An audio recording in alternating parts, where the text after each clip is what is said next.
Okay, we'll call this public planning commission meeting to order. This meeting and all meetings of this committee are open to the public. Proper notice has been posted and given to the press in accordance with Wisconsin statute, so citizenry may be aware of the time and the place in the agenda of this meeting. We'll have a roll call. Kemp, Here. Annabus, Here.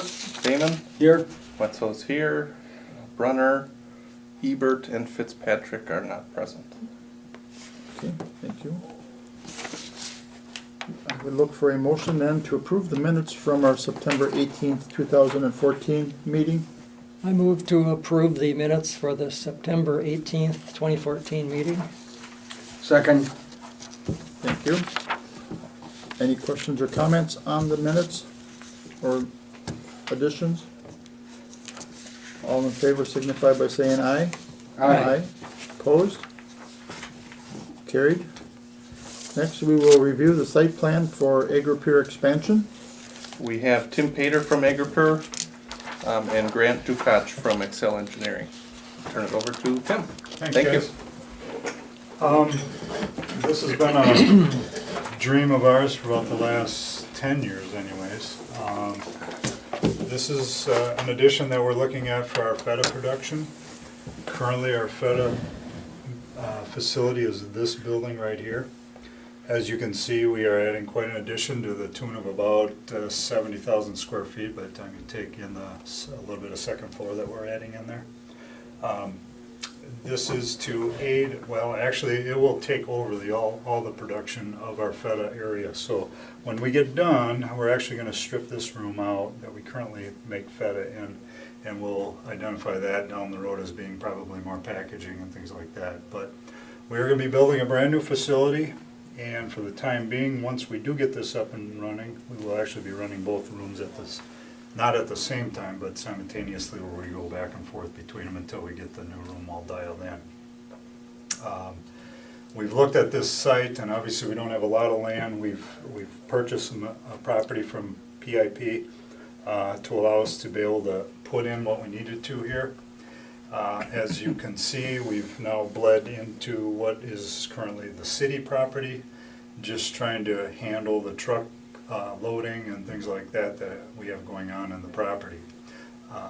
Currently we load out over here with our cheddar dock, or one single cheddar dock. We're actually looking to put a second dock in there for the time being to allow us to bring everything over to that side of the building while all this is going on.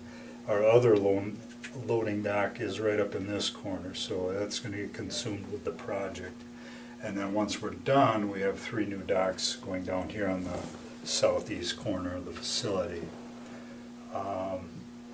Truck traffic right now, we've worked it out with PIP to bring trucks in right through the alleyway, we'll call it, between the two, and then bring trucks in and back in here, and then more than likely they'll be coming back out this direction and hitting 3rd Avenue. And then at that point, some may spin around and then come back out on the mill. We're not quite sure how all the logistics of the truck traffic is going to work out just yet. But with the project, we knew we needed some area for laydown for the site and also parking for contractors and all of that. So we identified a need to create kind of a parking area down here / driveway for the truck traffic as well too. So thus the need to actually kind of take over more of the property than initially what was thought at the time. So that's the thinking there. Now working with Pat and the city as well too, we know that there is a need for the wastewater facility to grow, which is going to be somewhere in this region of that property. So we're trying to identify a new property line coming along through here that we're working with Pat on it. So that's kind of it in a nutshell for us. As far as production numbers, the new plant will more than double our capacity, what we can make right now for feta. In terms of milk volume, it'll add only about another 500,000 pounds to what we currently do at Weyauwega now, which is around a total of about 2.5 to 2.8 million we run there right now. So that'll push us close to 3 or a little bit more than 3 million pounds a day at that plant. So. Any questions? Can you or are you able to lay out a little bit of the investment that's involved with this project? Yeah, the total investment that we have on this project is, we budgeted at $54.6 million, so quite a chunk. About 20 million, well, right around 20, a little bit less than 20, about 19.5 million is what the building side of it is coming in at right now. So, and then the rest of it is all the process equipment and whatnot, so. There's a substantial number of things that we need to do from a utility standpoint as well. That's what's driving the overall cost of this project up, as we are pretty much limited out on the incoming power into the facility. From an electrical standpoint, natural gas, we're sitting pretty good. And then wastewater is the other one that we're having to deal with. We're putting in a new process wastewater line, kind of even routing. We're bypassing our current plant and taking that right up to our existing wastewater facility. So those are some of the nuances that came up as we started digging deeper into the project. So, and then we're also trying to lay the property site out down in this area for the possibility to continue to add on. And one of those other dreams are a new whey plant facility over in this area. And if we do that, that means our current milk receiving is right here. That would end up moving probably somewhere down in this area as well. So once we've worked out the final deal with performance and understand when they're going to be able to move off site, then we'll be able to take a look at possibly starting some of that too. We don't have anything beyond this project actually approved for Agapir right now, but those are just some of the things that we got highlighted here, so. Tim, is quite a bit of the existing plant not shown on the map on the north there? Yeah, you're seeing maybe less than half. Yeah, the rest of it all sits up in the air, so. Yeah. In the packet, you do have a little bit of a memo or an explanation on the project, but then there are also two smaller versions of this site plan. There's a site plan south, and I believe you also have the site plan north, which gives you more of an idea of the north side of the building, I do believe. Do we have that in there? Yep. Okay, and then he's got the second copy here. Absolutely. Yeah. On the north side of the property, actually, some of you may have noticed already, we've taken down one of our warehouses back here, one of the metal sheds, and we're making room for our new, first of all, our new substation that we need to get in here, which is kind of a part of that Weyauwega's project that they're actually doing in town. So we need to get a spot for our new transformers that are going to be feeding our facility. So we identified that down here in this corner, just to the east of the existing, the larger warehouse that we have. And then the rest of the remainder of the site back here will be for some wastewater growth that we're looking at on our end, so. You had talked about traffic going in to the south facility and then possibly circling back out to go to the north. Are you gonna have to put in a pretty sound roadway in there? Are you, On the site itself? yes, or- on the south side? Because you got, the tankers are pretty heavy.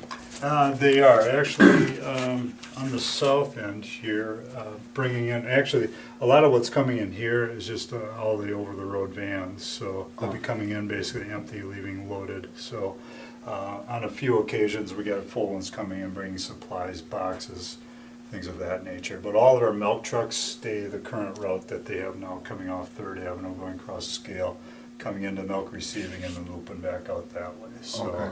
Well, no milk trucks going through this area. Was your question in association to a road going around the east side? Well, I was just wondering if there was plans for some sort of a route. Okay, A that route- is an a existing a road? comfortable route of travel, and not only for your use, but also for emergency services, anything else that may have a need for that kind of thing. That's what I was wondering, yeah. Yeah, on the east side is, may or may not know, is pretty tight. Mhm. We've got our scale sitting back there, so we're really almost it's a very, I'll call it, general two-lane road at best, but one lane is the scale and the other lane is actually really tight. So it's basically one way in and out of there from that standpoint. But we would be able to bring trucks and get through there to at least get out. So, or like I said, with this lot, they can turn back around and then just come right back out to Mill Street. Okay. To there. So. We are gonna have a little bit of a challenge as the project is going on to handle the trucks that need to get up to these two docks for the time being. As things are happening down in this area, we may have to have a truck just wait on the side of Mill Street before a dock opens up, before getting staged back in here. We'll kind of work that out, I think, as we get to that point in the project, and maybe try to set up some cones or something where we can maybe even try to stage a truck to get it off of Mill Street. We'll work with Myron on that. They're actually gonna be the general contractor on the project, so they're pretty good to work with that way, and they'll do whatever they can or need to help us out, so. This whole unit is gonna be, I'm assuming, sprinklered? No, not the whole thing. We are just sprinkling, what are we sprinkling? Remember, Grant, I don't remember the exact details of it. Yeah, the dry storage areas are, and I think it's mainly the dry storage area. So as this wing right through here, Jim, this is what's Okay. all gonna be sprinklered here. That's mainly the areas where we would be storing dry supplies and that. Something that would be combustible. Right, yeah. The rest of it is all done with rated firewalls, and what did we do? God, forgive me, because we've gone back and forth over the whole fire code on this thing, and I know it's circled back around. It's a mess. Yeah, it's crazy, you know, and it keeps getting smaller all the time. And Yeah. Well, and it surprises me because when you're talking about a building that size, obviously the state is telling you how to do what you need to do, and for it not to be sprinklered in a large portion just surprises me, so. Yes, exactly, and especially what it's built out of and what's in the room. Yeah. And I'm like, boy, guys, you could throw a flare through there. The only thing you're gonna do is walk over there and pick up the flare, you know, so Yeah. it's Right. like, but yeah, you're right, we're held to doing things that we need to do there, so. I think, you know, a 3-hour fire rating around most of these walls is what's going on, and then Okay. sprinkling in between where it needs to be, so. Okay.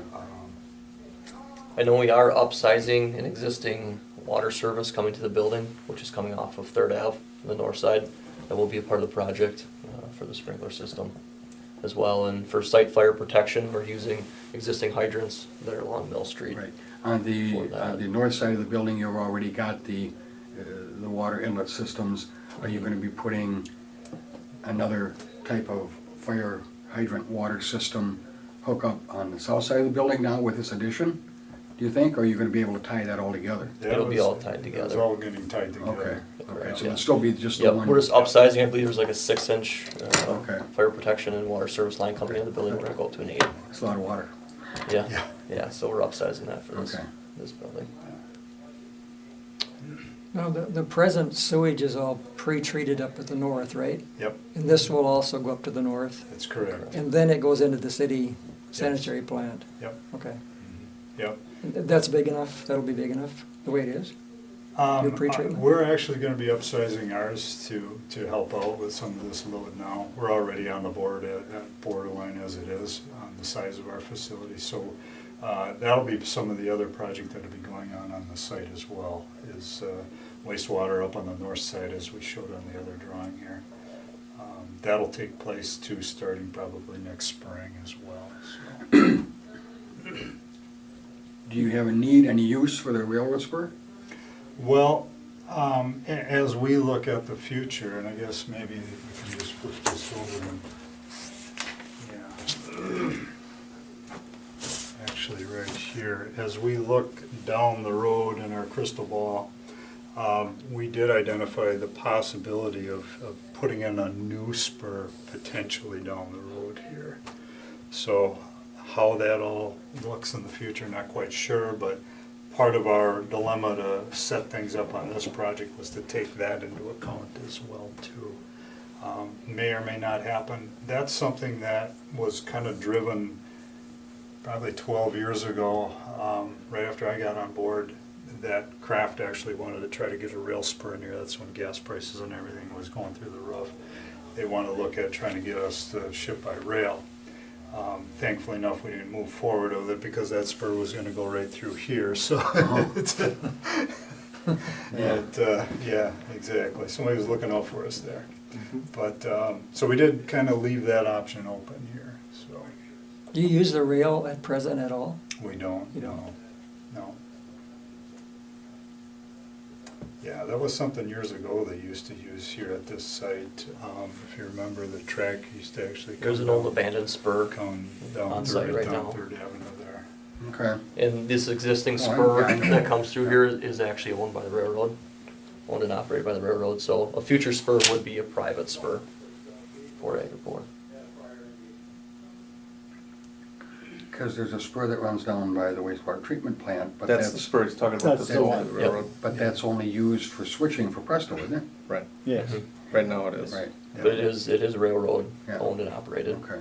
Yep. We talked at the plan commission here about setting a date for a TIF or a TID creation public hearing and the joint review board with the county, the school district, tech school. And you guys on the plan commission will know that we set sort of a moving date on that. It looks like right now it's going to be set for November 10th. And that will be, we'll highlight a project plan. Almost all of the projects or most of the projects are going to involve infrastructure upgrades to assist in this development. Okay, And a lot of what we were holding off on was to try not to stumble out in front of this development so that it, it could come to you for review and approval. They had their own review and approval internally.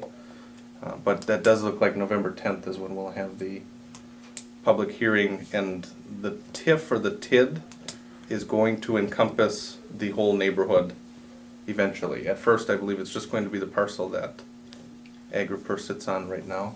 So then along 3rd Avenue and Mill Street. so everything in between, in between Minton Avenue and, Eventually, I believe it all will be. At first, because the city has a 12% limit on how much can be in TIF, when you look at what they're developing, they're only developing, roughly the northern half of the property. So that's really all that needs to fit into the TIF okay, right now, and that's the plan on the city's part anyway. It will probably also encompass some of the city's land and the treatment plant on our end, because we're going to also be looking at upgrading our treatment plant next year. so is the city's expense limited to the treatment plant then?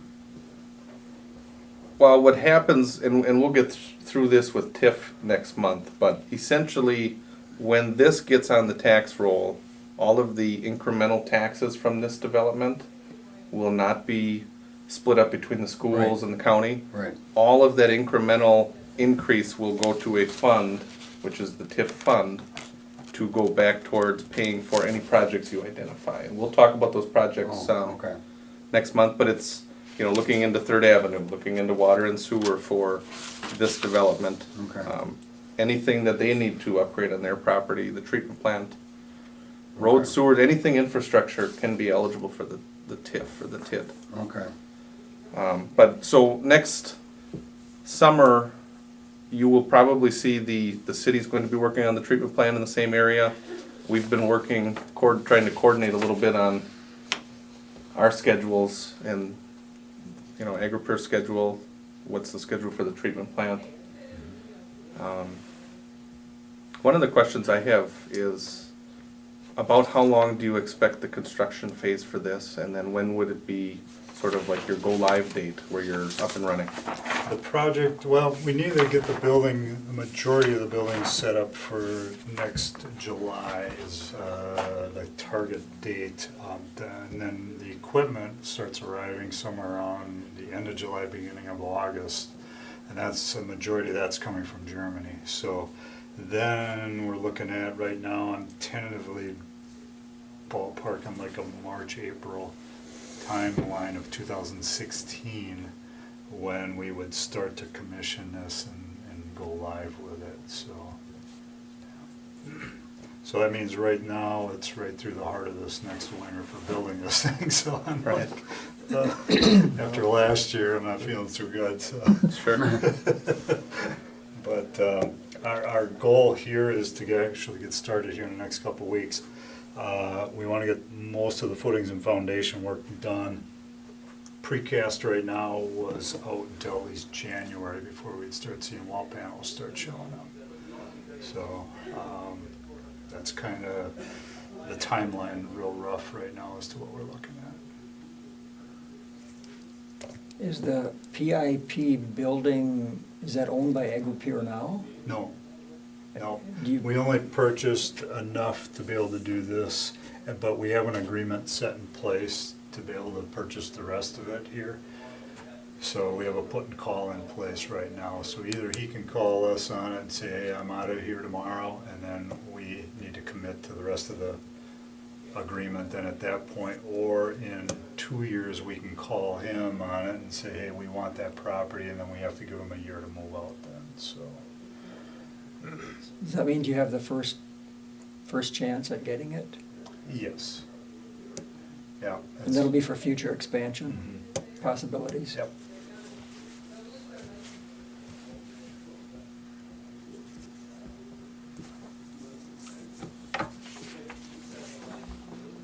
Any other questions? Comments? Any concern about the property not passing a soil test? In regards to what type of soil test? In regards to your neighbor and how that property had been used for many Contamination. years? There was, before he had moved in, and the city's got it on file, there were, I believe it was phase 1 and phase 2 were completed studies on the property, and they were at that point clean. Really? Yeah, which surprised me too, knowing what was there beforehand. Good. Yeah, we have the document, I've got them in the office. Good, don't lose those documents. Right. No. Yes, exactly. Are you referring to before PIP moved in? Yeah, I'm referring to the Benson Corporation. yeah.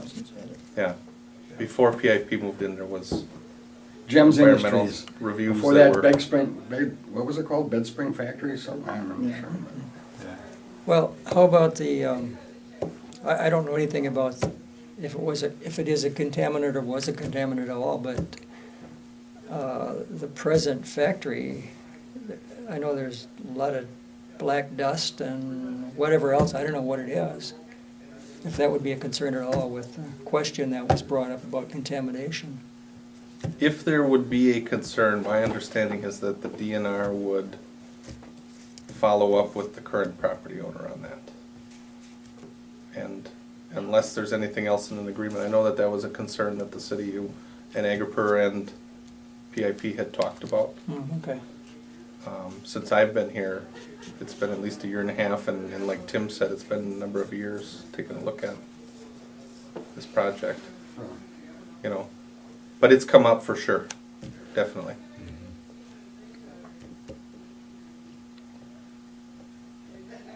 Well, it's very exciting for sure. I mean, this is a big deal.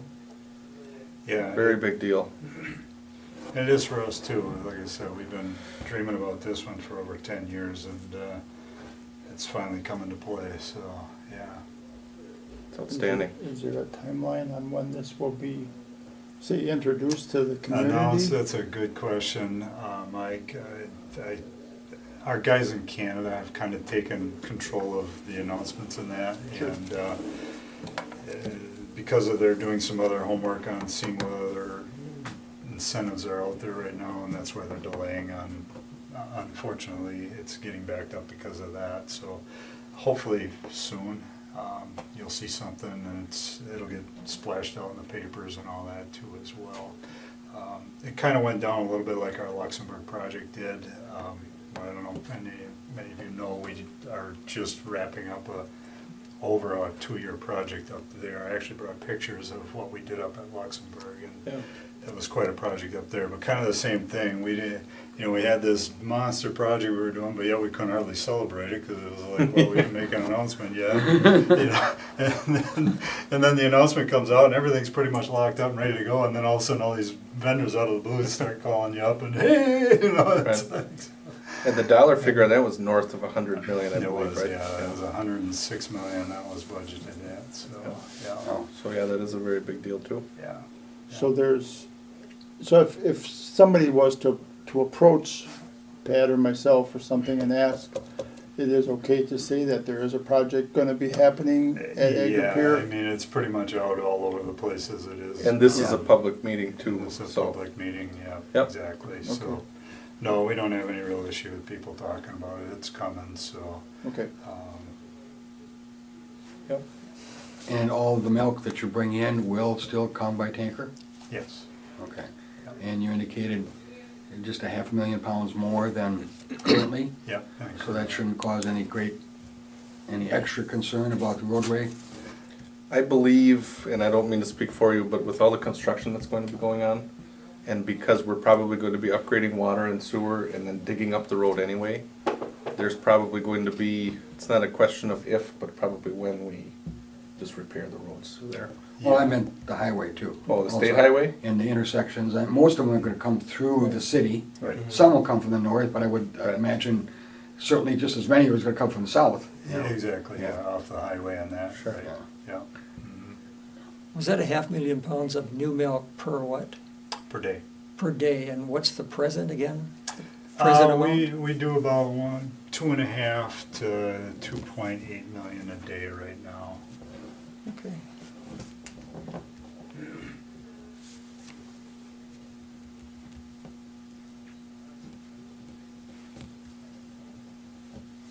And that growth actually, on this project here, we know it's not gonna be overnight, where tomorrow we turn the plant on, we got an extra 500,000 pounds that we're gonna be running through it. So this is gonna be a slow, methodical growth here, so. So you really won't see that volume that much, that fast, so, or at least we don't anticipate. Yeah, although we said that about Luxembourg, and the next thing you know, we're running almost at capacity, so. Do you anticipate, Tim, new hirings?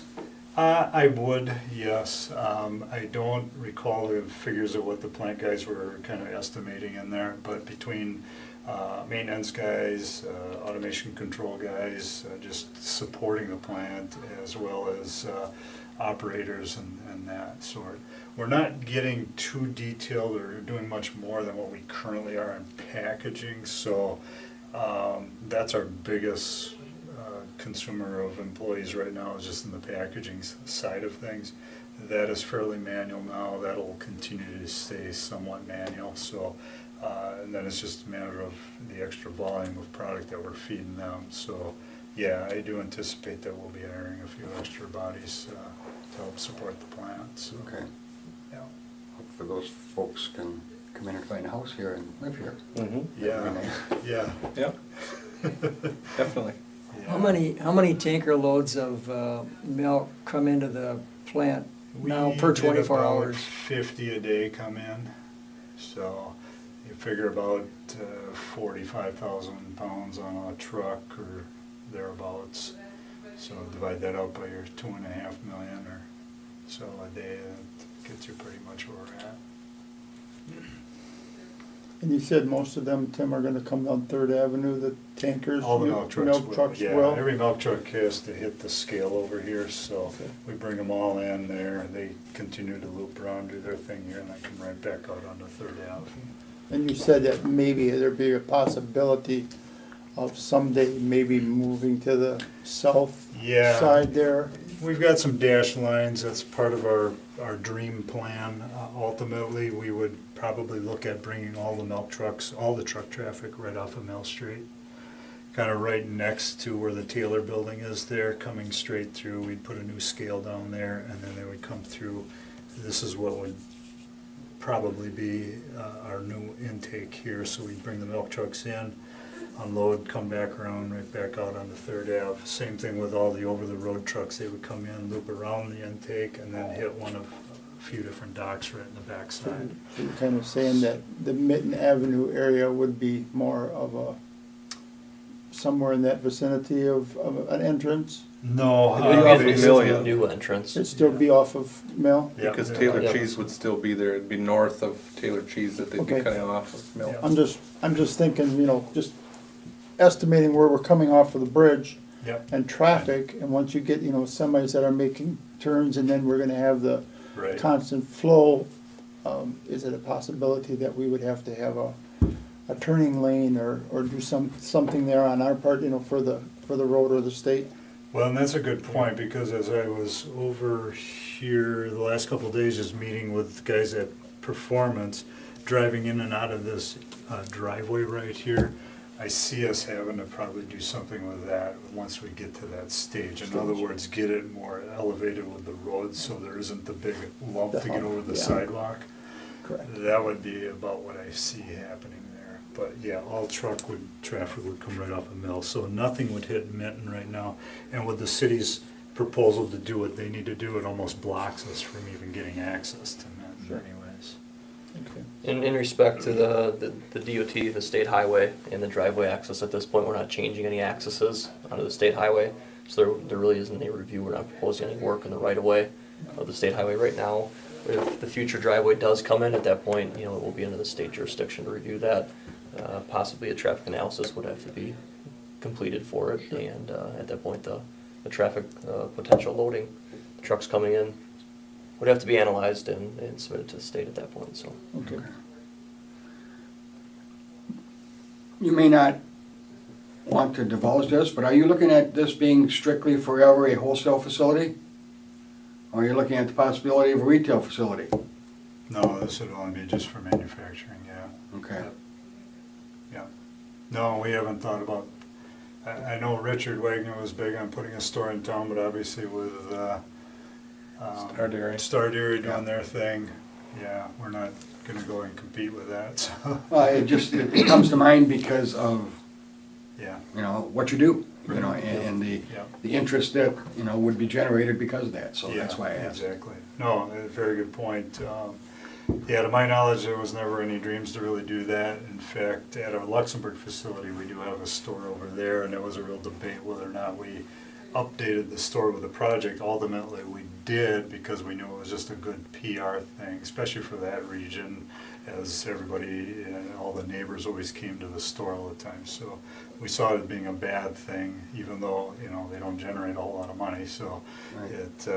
you're kind of doing it just to keep peace with the neighbors, and ultimately, I think it's a cool thing to have. But you know, not for this facility. We never really ultimately thought about doing anything like that. So.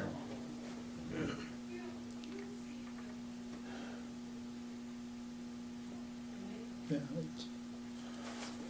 it's exciting, Mhm. something moving in Weyauwega. Yeah. Gosh, I can just imagine, and don't take this wrong, but I could just imagine where we'd be today if this happened about the same time that the Wheater plant went down.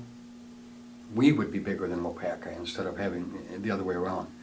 But when Wolf River Sausage went down and we had nothing to do and we begged, borrowed, and steal to get Presto to come in here, what a bunch of work that was. Had we had this and them at that time, it just would have changed the whole complexity. Yeah, I agree. Yeah. Yeah, you're right. Weyauwega was a booming Yeah. metropolis back when that was Yeah. around. Yeah. Yeah. So it's nice to have it even if it is late. Yes, exactly. Keeps us on the map here. Yeah. Yeah. And I kind of look back at having that opportunity, you know, I don't know how everybody else felt about it, but that when they wanted to put the prison Oh, out there at that time too, you know, yeah. with that and this and Presto and, like you said, the sausage plant, if that was still. We've had some opportunities come down the road that have never even gotten this far, that have been encouraging, so I'm really excited Yeah, about right, this. right. Yeah. So am I. Yeah. Well, and I don't know if you know much about Agapir and the history behind them, but, you know, they are based in Canada, Montreal.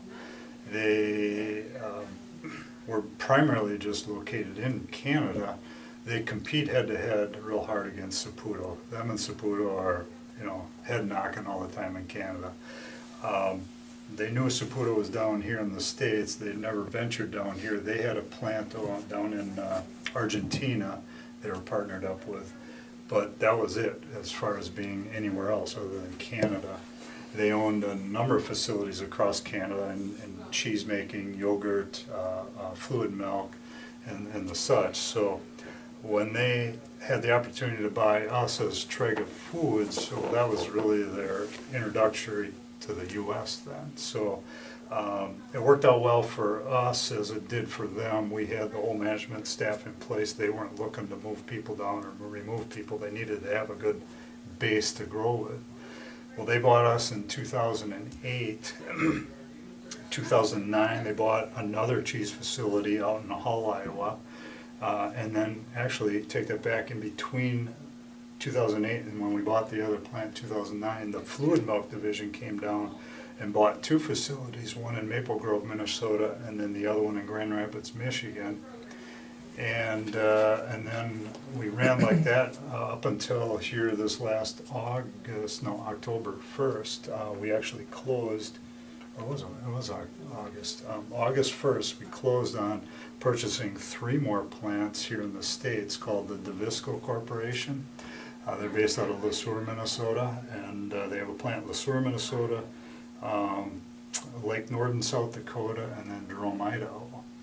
And so just since 2008, they've made such a major impact in the U.S. that it just woke everybody up in the industry. So we're not quite, we've grown so much in just that short period of time, I don't even know which direction we're even going anymore. Plus, they're excited about what we're doing or can do here in the States with actually building and growing internally into our own facilities, where in Canada, it's such a different market.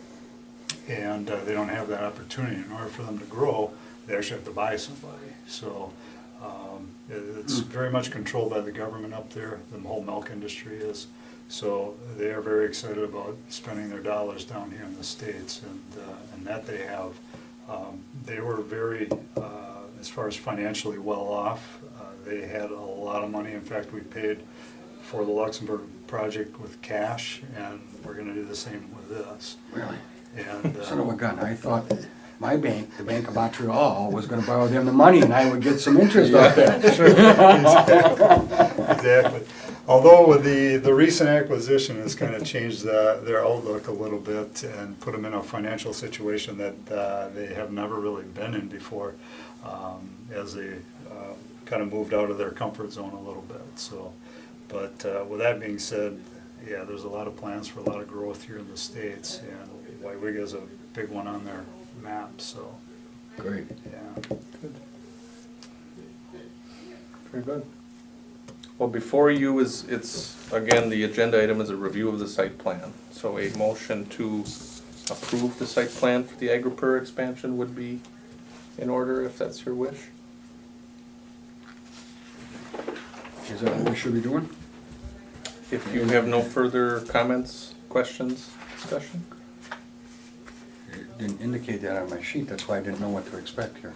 Sure. I guess I would make the motion then to review or to approve that site plan.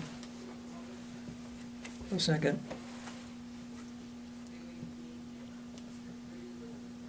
I guess now that we have a motion and a second, now we could ask if there are any other questions. There you go. Can't imagine what is left, but Not left. I will say that if what you said before was true at the school, we better get to the TIF question a lot quicker. Oh, sure. Sure. Yeah, there is a meeting on space needs, and it's going on right now too at the school. Yeah. Meetings everywhere. That's good though. Growth. Growth, Yeah. yeah, exactly. Okay, But I don't have any other questions. no. Bob, do you have any other questions? No. Then I will ask all in favor for agreeing with the site plan, signify by saying aye. Aye. Aye. Opposed? Motion's carried. Very good. Thank you. Thank you, gentlemen. Thank We appreciate you for Yeah. coming. Thank you so Yeah, much. Absolutely. Oh, thank you. We're, We are, and I can honestly tell you, I haven't talked to anybody in this community that's not excited about what they hear about what's going on here. You know, whether they're living in that area, working in that area, or whatever. I think even the business community in general is happy to see this kind of solid growth, you know, and we're all looking forward to it, so I can't imagine anything that we'll do will get in their way, will it? No. No. Pat's been great to work with on our end, so we do Appreciate appreciate that. it. And it's been kind of a challenge, obviously, just figuring out all the property lines and where they all go and who owns what and what can we get a hold of. And yeah, it's hard to believe that we could eventually be building almost all the way down to Minton Avenue at some point in time here in not too distant future anyways. I know prior to the acquisition that we just did in Minnesota, we were really pushing hard to drive these next phases right behind this one. So, and that was coming in, the budget on those, the rest of this was about 200 million. So it was some substantial dollars that we're looking at, yeah. Well, and correct me if I'm wrong, but the last big expansion you guys had down there, you know, years ago, I can't think of, was it Consolidated, was it a construction company? Westra, probably. Westra. They put a number in the phone book, they plan on being here quite a while, I mean. Yeah. So, you know, I would imagine the contractor you're working with now has the same Yeah, thoughts in mind. Exactly, yeah, and that would, Myron, yeah, and Yeah. in fact, that's one of the things when it came to the site down here was where to locate the construction trailers, because we wanted to get them in a spot that didn't interfere with the rest of the build-out. Yeah. And knowing it would be, like you said, Jim, there for a long time, Yeah. so, they're actually looking right now, and that may change depending on how fast we move into these next ones, but we were literally looking to build kind of what Myron built at Lambeau Field. They actually raised the construction trailers up onto a second level so they can put all their sea cans and Oh, stuff really? underneath it. Oh, okay. And I laughed when I heard that. I'm like, well, then make sure you put a big Hollywood Hotel sign on the Yeah. top of it or something. So- I don't know if you've got anybody assigned to it, I'm sure somebody has probably thought about it, but I think if you could put together some sort of a photo collage as the project is proceeding, historically, that might be something really important to have. And Nice to have. I've started that already. I did that with our Luxembourg project. I You did? carry my camera in my pocket and I just go Okay. around snapshots all Yeah. day long. And it is pretty neat to go back and see. Yeah. I mean, it was literally October 12th of 2 years ago when we were just getting rolling at our Luxembourg facility. Yeah. And in fact, Oh, you do here's the the pictures, that's picture right. of Luxembourg right now. Oh, yeah, And wow. all of this back here is new, the new store, the new offices, and the weight plant side we built over here. Okay. A new wastewater facility out back. We literally had cranes all the way around the entire site. Really? It's really impressive. Wow. Yeah. Okay. I don't know if you got that thing on or not, but there's nobody there. Okay, okay, thank you.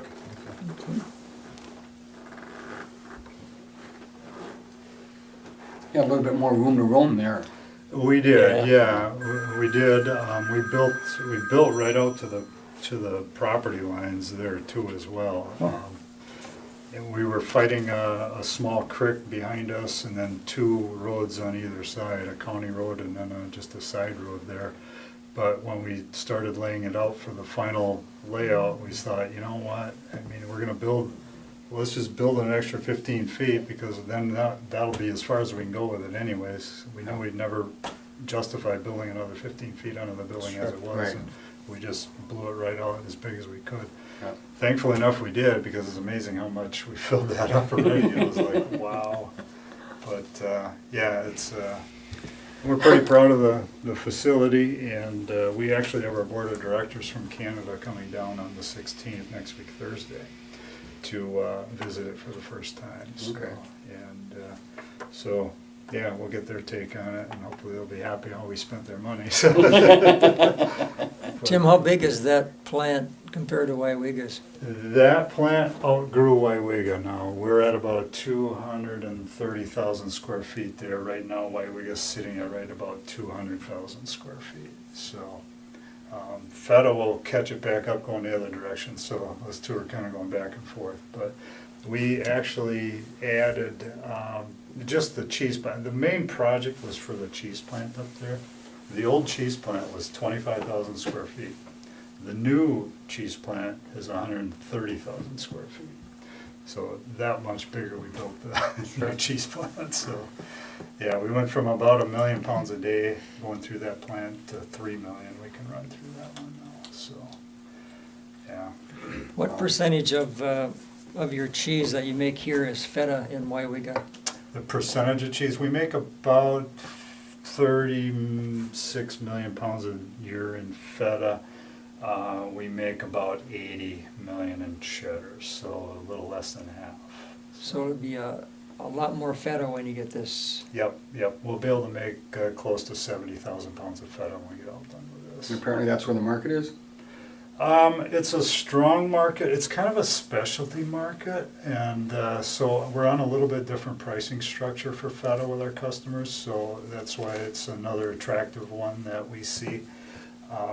It's hard to justify these types of dollars at it because it is kind of a slow, steady grind.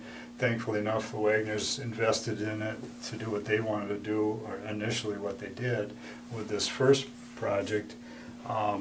Ultimately, it was a 15-year payback for them, which, that's not an investment anybody would really do today, No.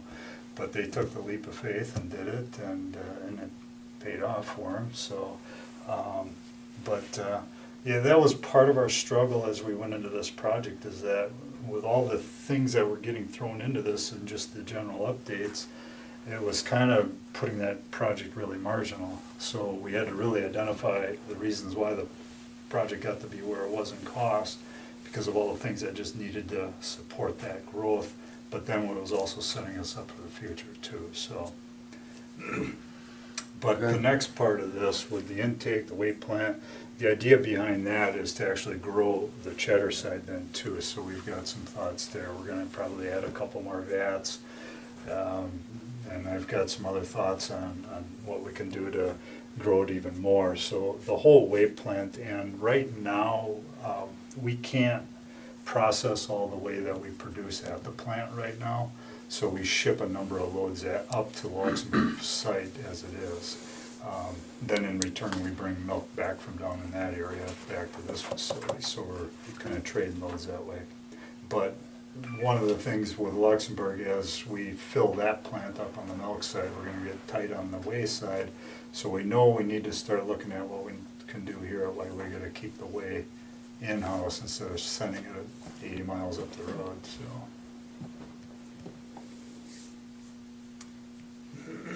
Good. Yeah. Very good. Like I said, very exciting for us, so, Yeah, Definitely. yeah. it's better than a couple of years ago when you started the Luxembourg project, I believe. Then the rumor around town is that they're adding to the Luxembourg. The city didn't do anything to keep them here, they're moving out of town. They're building down there and everything was going out. That was the rumor that was going around. Yep. Yeah.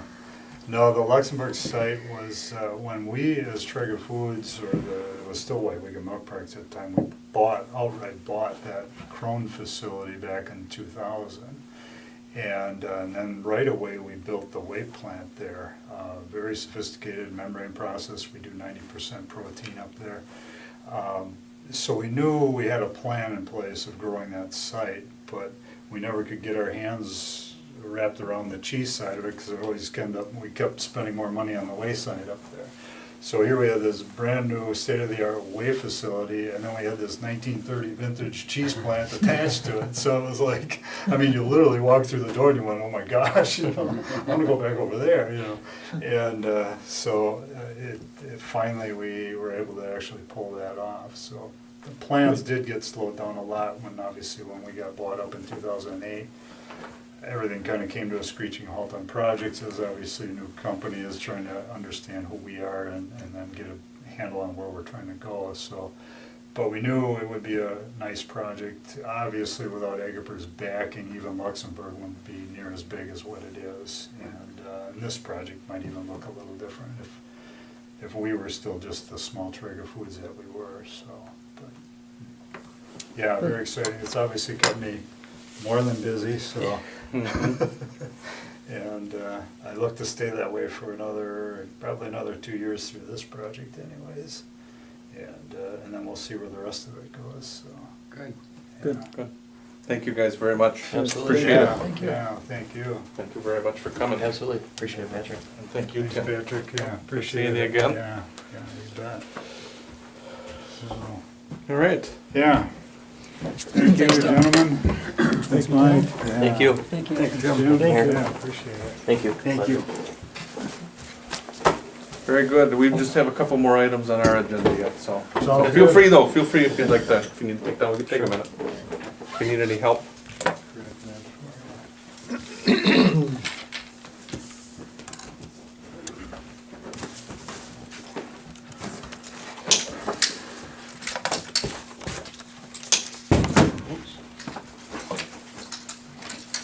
If you need any help with anything, or you got it? Okay. I'll be in touch with you guys tomorrow. Okay. Okay? Thank Sounds you. good. I'll tell you how you look on camera. All right.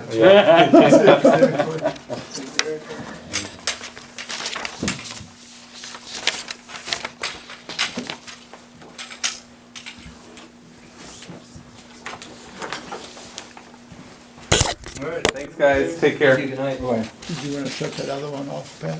Yeah.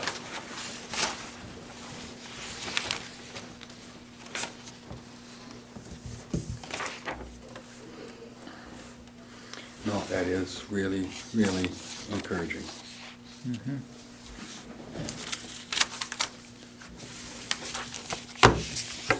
Yeah, I don't know how that rumor got started years ago, but I think it was like through a milk haulers thing, and it got here, and then it got turned around Well, and in some coffee shops, they just took it and spun it. spun it around more. But yeah, I remember that. I remember that.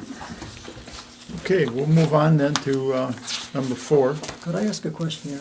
Yes. What might this expansion mean in the way of revenues for the city of Weyauwega and taxes? Rough In- idea. Well, when we set up the TIF will freeze tax levels as they are today, or as January 1st of 2015.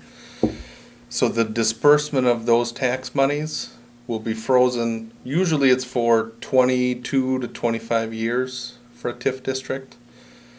All of the brand new tax money for this project will go into the fund to help fund the infrastructure, because the approval on their corporate board for this project was based on what can the city offer in the way of TIF to help with infrastructure. The state, the WEDC, has a program for them. I believe it's tax credits. But in the way of the tax impact, it would be in infrastructure improvements that wouldn't have happened or wouldn't have been paid for if not for the TIF and then for the development too. So in a way, there will be a little bit of an impact, because in order to establish this TIF, we have to close a TIF district, which is the number 3. And basically what that would do is bring the Larson Co-op feed mill, their plant. That's been stuck in TIF since, I think, 1993. And that will come back online to the tax rolls, where, the funds for that have been stuck in a fund to help pay for the Industrial Park West. When we close that, that'll come back out, and I'd have to look at the numbers again, but I think it would be something in the neighborhood of like $15,000 for the city's share per year that would come back online, which is a good thing. But in a way, we're trading off. We'll be closing TIF number 3 to create enough room for TIF number 6. But the whole idea of TIF is that without TIF, these projects probably wouldn't happen. And in a way, the approval that the message that we got from AgriPure was that as part of our package to the TIF, that's what helped to put it over on the edge, because my understanding is that there were something like 30 plants that were competing for their investment dollars, and this is one of them that they picked. I don't know how many they picked, I think it was just a handful. But When you say infrastructure, does that mean it has to be infrastructure within this physical boundary of the usually TIF it's district? it's within the district itself, or there is a little bit of a caveat for if it's half of a mile away from the TIF district. And the downtown area is not within a half of a mile. That was one of our first questions, to see if there's anything that could happen downtown that could be upgraded. The answer on that is no, but usually it's half a mile away from wherever you set up the boundary. What I'm thinking is, what major city expenses would be involved here that the TIF is going to help with this project? That's what the public hearing will be for in early November. We have a project plan that actually we'll have done tomorrow. Because when you set up a TIF, you have to identify potential projects that you may get to over the next 15 years, 0 to 15 years. We have, right now, just to name a few, and you'll see the whole list in November, it's the wastewater treatment plant, the Minton Avenue, 3rd Avenue, water and sewer, Agrippers, private treatment facility would be involved there too. A lot of times through TIF you can do different type of investments to help them build out whatever they're gonna build out on their end, but it's limited, but it's available for that property. Okay, so even our municipal wastewater Will be, sanitary plant is potentially. yep, it will benefit from the TIF. Okay. Yep. And the big thing there, and I'll say this so we've got it on the record too, the TIF itself is going to completely be Agrippers tax money. So their tax bill will go up just as it normally would. The TIF captures any of their new tax, and instead of 20% to us, some to the county, the school, the tech school, the city gets 100%. And then we're able to reinvest it in for this project then. Does that make sense? Okay. So in a way, anything that goes towards infrastructure is a check that's written and originated from Agripur. So like if, on my taxes or your taxes, anything that the TIF pays for, that's coming right from them. And that's something that we'll put out there just so that the public knows that too, that when we're looking at a $5.5 million wastewater treatment plant, there's a big investment that's coming from Agripur up front. And on the TIF side too, it's their money, it's just coming later as they build out their plant, so. So the city will have to borrow money. That's Right, the and you reason can- for the TIF. Right, and you can borrow against, so what we've laid out is something of a projection in the neighborhood of $1 to $1.5 million that will probably come in new tax money. But the problem is, they talked a little bit about their dreams and future expansion. The TIF is going to lock in that property for 20-some years. Anything they build in the next 20 years contributes to that pot of money. So it's really hard to sort of gauge. We can get an idea just off of the plans they had tonight, that it could be $1 to $1.5 million, and you're able to forecast that and borrow up front because you know that you have new revenue coming in. But it's difficult. It's usually, with this, it's not so difficult to set up a TIF because you sort of know what they're building going in. Now, if we would plot out a subdivision or a brand new industrial park and sort of set up a TIF and then hope something comes, that's a little bit different. And it's a little bit harder to borrow money against too, This one though, it looks like the money will be, a certain amount of money will come in, $1 to $1.5 million, depending on their construction schedule and when we set the TIF up, but it's a good thing, for sure. It's $1 to $1.5 million that would not otherwise be eligible right for this project. And the key thing that Pat mentions here is, in order to make this TIF happen, we have to address one of the existing TIFs. Okay, Yep. so we address the existing TIF, we create a new TIF, and then there could be a possibility of a request for an additional TIF. Could be. So we have to keep all those things in mind, because there is inherent risk with TIFs. you know, and this one probably far less risk than any TIF that we've opened before, you know. Yep. So this one really is a bonus for us. One other real quick thing is when we talked about the PIP building and that maybe having to come down in the future and any remediation, that would be eligible for TIF money too. So that's one of the things that if we would run into that, there would be money available if AgriPure would be responsible as the owner. But I think at one point there was an estimate of about $300,000 to tear the building down and clear the site, and that's, But if AgriPure was the owner, why would TIF money be used to tear it down? Why would To- they use their own money? why would they use Why their own money? wouldn't, why wouldn't AgriPure use their own money? Incentive, In a way, the TIF is their own money too, though. We'll get into it in November, and we'll have our TIF consultants here that will lay out absolutely everything that the TIF could cover, and then we'll probably have not that we'll have a better discussion, but it'll be better discussion Okay. next month. Because we'll have a couple of meetings that'll be just strictly on the TIF itself. Okay? Good, thank you. Yep. Okay. All right, we'll move on then with the discussion on the potential review of city sign ordinance. We had talked a little bit, and I believe it was probably last fall, about the existing city sign ordinance. At the time, we talked about the potential to review that ordinance at some point. You have a copy of the sign ordinance in your packet, and it is quite lengthy, so we won't review that. But the question I have for you is, if you would like to review the city's sign ordinance, how would you like to move forward with that? And a recommendation I would have would be, as the mayor is the chair of the plan commission, to have the mayor identify maybe experts or interested people that might want to serve on a review committee. I know there are a number of businesses downtown, the Knitting Nest, Main Street PC, the Brew House.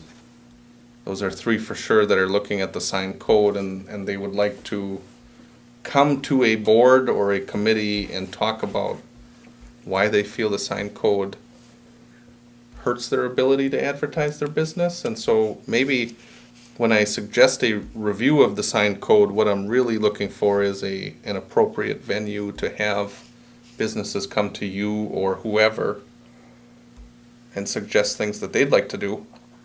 we're only a Take a look at it recommending from there. agency though, right? Correct. Correct. Can't we get that directive from the common council? You could, but you make recommendations to the common council though too, Right, you know? right. But the point is, that it would be futile on our point to address it as a planning commission, to go through it if the common council really doesn't want to address it. Yeah, but you can make a recommendation to the common council to be reviewed, you know, if you have one of the recommendations that I had was what I kind of laid out is perhaps there's some type of a subcommittee or a board, or maybe it's just the plan commission that holds like an open hearing, they have people come in and talk about their feelings on the sign ordinance. That's really what the discussion on potential review of the sign ordinance is not meant to review it tonight. It's how do you feel you should, and how would you like to do that? When we went through Smart Grow, and we had to go, and this ended up being part of Smart Grow. We spent more time on this topic than any other topic. And whenever we were done, none of us, I don't believe, were convinced we did it right. Okay, It was just a matter of there was so much to consider. sure. And we took the recommendations of a third party, out of town third party that came in and said, well, here are model things for this and model things for that. And it was, Howard sat at the table and it was just overwhelming. You know, we didn't know what we were supposed to be doing. And then when we found out what we were supposed to be doing, it was kind of a reluctance to have to wade through all that stuff. But I think it's certainly something that should be considered, yes. I really do believe that, because I've always felt, being a former businessman, that signage is very important to a retail business or to a wholesale business or a commercial enterprise. You know, you need to have proper signage to, if you will, make contact, visual contact with your customers. I really think it's important, and I don't think our sign ordinance allows as much leeway as what it could. That's my opinion. I'm aware of a number of communities that have taken this type of a project on, and more close to home for me in a prior life is the villages of Alloway, or the village of Alloway in the city of De Pere. I don't know how familiar you are with De Pere, but De Pere has what they call like an old downtown, and it looks and feels and works in a way that our downtown does. Okay. And what they did, and what our sign code doesn't really differentiate, is in their sign code, they have a set of rules for the downtown area and a set of rules for other areas too. Ours, I believe, applies to the whole city sort of unilaterally. Our zoning code, our sign code really follows the zoning code, Right, correct? right. So it does follow, some of the zoning, Yeah. right, Yeah. right. But I do feel that, there are things that should be addressed. And I think if there are concerns that local businesses or individuals have run up against that they feel need to be addressed, they should make us aware of that, because that's something that we should look at. It should be as, if you will, citizen-friendly as possible, without deviating from the rights of everybody else. I think that would be a good idea. I have to agree. I think,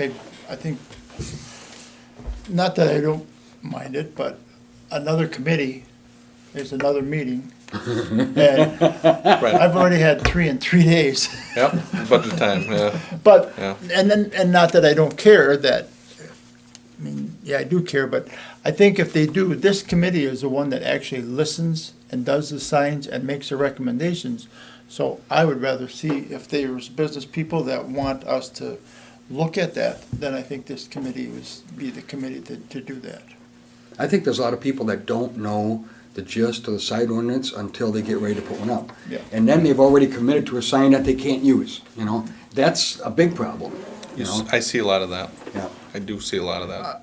But how would that change? People would still make a sign, even if it had different rules, people would still make a sign, and it may not be the right one. Well, I think opening this up to the public and getting the word out that we need to address the sign ordinance because, one, it isn't understood and maybe it isn't clarified enough and maybe we need insight from the public as to what it is, would open that window, would open that door to the, Right. and they would understand there is a sign ordinance and we have to see what it says. But I think getting the word out would be the first step in doing that. What we could do, just looking at what our schedule is going forward, in about a month, so in November is when you'll have the TIF meetings, and that's going to be a lot. Potentially, you could look at December, where you have 2 months. The city could send out information to businesses in town and say, and we invite you to the meeting of the Plan Commission, whenever that would be set up, we could figure that out. Give them 2 months to review the sign ordinance for sure, if you direct, we just rolled out a new website last week. So it's a little bit more user friendly. We could send a letter out and have people review the sign ordinance if they'd like, and you give them 2 months to become familiar with it. Like I said, the businesses I named literally are waiting to come to somebody to talk about their concerns with the sign ordinance, because they have an idea for signs that they'd like to put up. They haven't shared them with me, but they know that whatever they're looking at does not fit into the current sign. I can't see how the next one on the list here can possibly find a sign that fits our ordinance. Right. I And can't- he's I one of can't see them it. for the knitting nest, Yep. that's correct. And yet he's got a business right there, and we don't have a loophole in the ordinance for him to put up a sign. Right. It's amazing, Right, But it's uniqueness, and I think part of that as well was we always had the ability for the zoning board of review or the zoning board to grant a variance to allow some of these things to happen. The best way would be for our ordinance to allow it to happen because it meets these criteria. right, and if you would give out variances and as a policy allow any type of a sign to just be approved through the zoning board, then you almost shouldn't even have the sign code to begin with, Right. because, Yeah, and that sounds a little extreme, but it's Yeah. somewhat true, exactly. There must be like a best practices. Definitely. It seems as though we're going to be getting requests for changes of our sign language. It almost seems as though there should be someone or some group or some paper presenting us, well, best practices. Sure. So we don't just more or less give in to whatever someone Right. wants and end up with clutter or Yep. something that isn't. Most You know, certainly, neat. what I would do would go to Alloway and De Pere for sure, because I know they just went through the process. I believe Alloway had hired like an intern and just put them to work just on the sign code to look at and create a report on that type of information. So other communities have done this for sure. And, you know, there might not be a best practices because every community is different, but there are comparable communities or communities that have comparable areas to what Weyauwega looks like that you can ask, or you could get a copy of their code and see what that says compared to what you have now. And I don't want to say piece it together, Well, but you and know, I there's a way to think, do it. And I think that discussion would be the first thing that this committee would entertain is, where do we go and look for answers to our questions, you know? And I think that would be the first thing. Also, you know, who's supposed to be the committee or who should be on the committee, those kind of things I think are appropriate. But I do believe it's warranted, yes. Did any particular type of request surface from people who might be wanting to put up signs? I can tell you, not a particular request, but something, downtown you don't allow projecting signs. Correct. And what that means, and I believe off the top of my head, it's in here, 16 inches off of the building. There's a limit to how far out a sign can project. Yep. And some businesses, so you look at JK's, they have a sign that's a projecting sign. Libby has a projecting sign. People look at that and the discussion would be, if you have a sign that's flat against the building, or you have a sign that's out and facing traffic as it comes, which one is better for your visibility for your business? And which one is more safer for drivers that are passing by looking at signs? That would be one of the discussions. Now, I don't have an answer for that, and usually what happens is the people that don't have a sign like that lately are the ones that are asking, why can't I have a sign like that? And that's one of the big questions. Regardless of how you got, you know, regardless of the history of JK's or Levy's or whoever's got a sign, some of them are grandfathered in, some of them are not, you know, and I'm vaguely aware of some of the discussions on projecting signs here, but I yeah. remember when we passed that and we said, and everybody was given 10 years, okay? Yeah. All the existing signs were given 10 years. Yep. That were not considered non-conforming, and then they had to be removed, okay? And I asked the question, who is responsible to enforce that? And he was sitting right next to me, and he says, Nick, you are, meaning Nick Will. Nick says, I'll be gone by then. I don't want to have to enforce that. And that's where we got to the point we've been at. So while we have rules on the books, they're simply not enforceable, or people don't want to enforce them, given the nature of what's happened. So, yeah, I think it has to be a little bit more consumer-friendly than what we got. Now, that doesn't mean anything and everything goes, but at the same point in time, I think you have to help provide the business with that ability. I know in Weyauwega, they're not happy because they got that same kind of regiment in downtown Weyauwega, and now they're sitting there complaining they got so many empty buildings. Because when you drive down Weyauwega, you don't have time to look left or right. You got traffic backing out, coming this way, coming that way. Yep. You're not able to see the signs the same way that you could in the distance. People crossing streets. Yeah. And it makes it real difficult. And that's what I was gonna say, is I think, I remember, and I'm sitting here trying to go up and down the street from years ago, and if I remember right, when the drugstore was there was a sign hanging on the piece of plywood hanging off of a pipe that used to, because I remember it used to swing and screech sometimes when the wind was blowing. But, you know, I believe the corner bar had a sign on a piece of pipe. Still does. Is it? Okay. It just does, it sticks to the corner. It doesn't Right. stick to the Oh, yeah, front you or the can side. ride Yeah. around, yep. I believe when Midway was there, they had one. Yep. Charm Beauty Shop. Everybody on Main Street had them at one Everybody time. had, Yep. pretty much, when I went down the street, Yep. I'm thinking, pretty much everybody had that. Yep. And then all of a sudden, we went to putting them on the buildings, and yeah, that, to me, somebody that's coming new in town, they're gonna be turning their head more than probably if they could just see the signs hanging out there. Yep. But we also have to remember that we can't this guy puts an 18-inch sign, well, geez, now he's covering mine up, I'm gonna get a bigger sign. And that's exactly the point that where the discussion's gonna have to go from those people who would experience that issue. Yep. How would you address that, That's a really valid point, especially because we've got a 22-foot storefront. And we put a sign out in front of it. Well, looking at it from an angle, 22 feet isn't very big. Right. Right. I hear what you gentlemen are saying, but I just don't see that as an issue where their sign is flat up against the building or out at a right angle. I just don't see where that's a big deal. If people want to find a business place, they're going to find it. And there are plenty of other things to distract a driver besides looking for a sign. These are the things that we'll discuss. Well, yep, Absolutely. and the point we're trying to make is, if this is what's being asked, then we have to tell them why it's no good, okay? And right now, I don't have a reason to tell them why it's no good. Right. I don't. I don't either. And they can maybe tell us why they think it's better, one way or the other, Yep.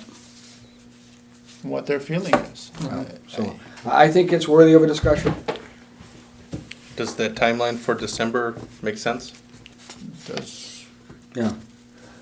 I should be back by then.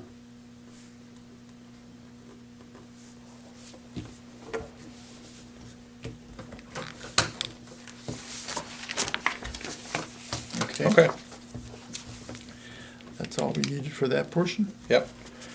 Okay, then there's a discussion on zoning change requests for Patrick Martin. It's just an update. He has withdrawn the request, and we did talk about this a little bit, that because of the smart growth, the comprehensive plan, what he would be requesting is to suit his needs in the middle of a commercial or a business district would be to create an island property that's just residential zoned. The reason he would do that is because our zoning code doesn't allow for mixed use in businesses, it's only business. Any residence that's in a business district in town, to my understanding, has to pay a higher interest rate on like a business loan rather than a mortgage. And the reason, and I can tell you, I called the Bank of Montreal, BMO Harris's mortgage expert, and I asked, I said, is this a problem that affects one property? Because Mr. Martin had said that it affects his property. Or does it affect everyone that's similarly situated? And the mortgage person I talked to had said that everyone who has a home in a business district in the city of Weyauwega would be under those same rules.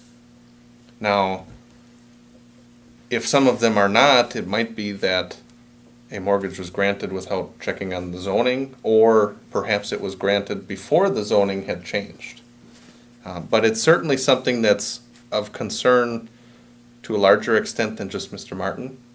He's withdrawn his request, but what we do have is that Attorney Kelly, the city attorney, is reviewing a little bit and can review in more further detail whether our zoning codes are set up or our zoning districts are set up appropriately and that they're not harming residents in town.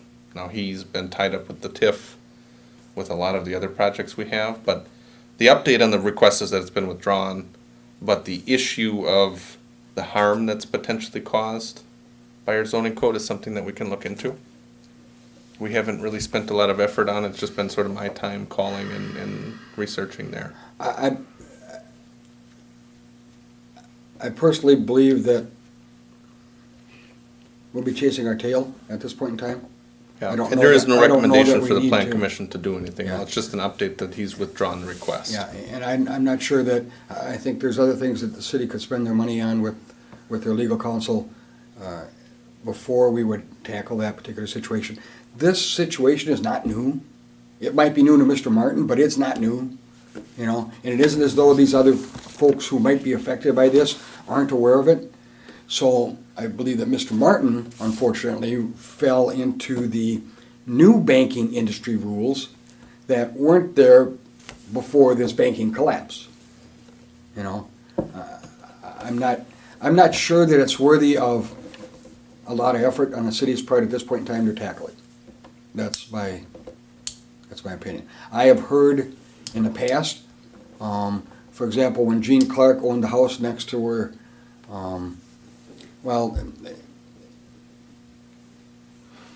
Gene Clark owned the house on the corner that was torn down for the fire station.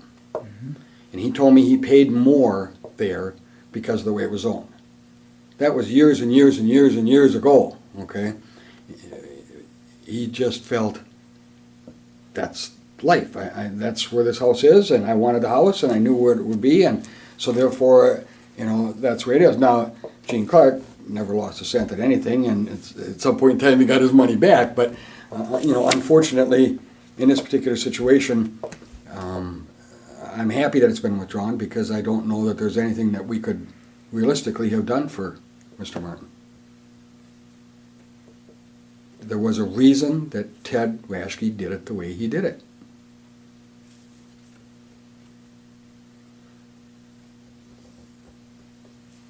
Okay, well, all I have is an update, so it's not an action item, or it doesn't have to be an action item. Is that good enough? Yep. Right. Okay. Such other matters, I do not have anything that is not on the agenda that we could discuss, or, you know, the one topic would just be that the sign review would be in December, and it's because the TID public hearing and the joint review board would be on November 10th, and I believe you as the mayor would be the city and the police commission, or the plan commission's representative on the joint review board. But we'll take a look at that with Ellers. But they will be here in November. Ellers will be here, and we'll walk through the ins and outs of the TIF. They're gonna create the boundaries? Yeah, we've already sort of identified where it is, Oh, okay, and it's basically going to be the northern half of that block for Agri-Pier, okay. what they own right now. And that date for November 10th is pretty good. It sounds like we're gonna be sending out notices probably next week. And the notices go out to the public and they sort of alert that a TIF could be created, because what's happening is the schools in the county and them are giving up their share of increased taxes, and they're giving it up so that they could, because this project wouldn't happen essentially without it, so in 20-some years, that will be returned to the tax roll and at a higher level. How was this notice sent out and who gets it? I'd have to double check that again, but I believe, It's a public notice in the paper, isn't it, to the general public? it is, but there's each letters of that go out too. Each of the With the project affected plan. tax Tax entities have to be entities. represented, right? Right. Yes. Yeah. Right, I'd have to double check, but I could check on that for you though, Bob. Yeah, I don't think everybody in the city gets a letter, but I think there are some neighboring, No, but there's a. Properties, I yeah, believe, that there's get a- it. There's a public notice, just like there's a meeting notice. it's sitting on my wall in my office right now. It lays out the whole schedule, and I think we put it in the packet. I think it's everybody Last like month. in that boundary and. Yeah, Because technically, Difference. Agripur doesn't have to do anything to change any of the zoning or anything else, it's already. It's industrial zoned It's and- properly Yes. zoned and everything, it's just a Right. matter of their use is expanding and the other guy's use is diminishing. Yeah, yep. And it's the same use. Yeah. It's not, but for the zoning code it is. Right. okay. Nothing else? I will make a motion to adjourn. Okay. Second. Motion's been made and second to adjourn. All in favor signify by saying aye. Aye. And opposed? We are adjourned.